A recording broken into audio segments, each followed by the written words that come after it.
going to get to some questions here. And what we're going to do is we're going to ask it primarily of one of the speakers and then ask if the other member of the panel would like to weigh in on it, and then we'll go to a fresh question. So, Emily, I'm going to turn to you first. Has the FDA taken any action against manufacturers of products making COVID-19 related claims? Thank you, Sal. The FDA has taken some action against some manufacturers of products that are making COVID-related claims, and mostly I've seen that through warning letters.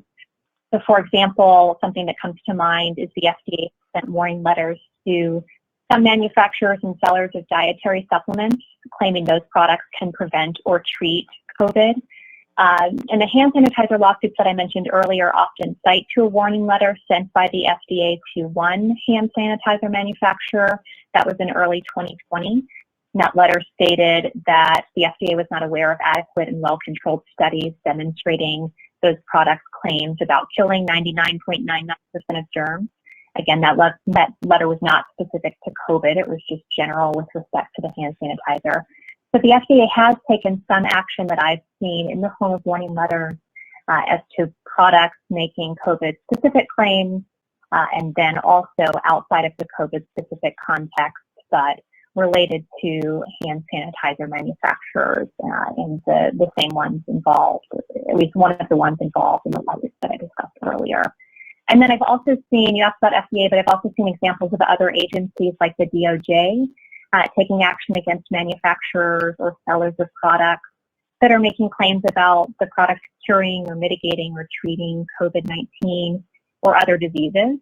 So, for example, dietary supplement sellers and manufacturers have sometimes promoted products as treating or curing or mitigating COVID-19. And there was a recent settlement announced by the DOJ with one of those dietary supplement manufacturers. The goal of the DOJ in that circumstance being to not allow individuals to be taken advantage of by consumers during a public health emergency. Those are the examples that I can think of.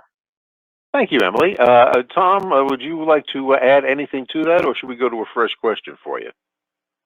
No, I think Emily covered it well. Okay, then a question to Tom Murphy. Would you recommend that a client refrain from making safety features optional?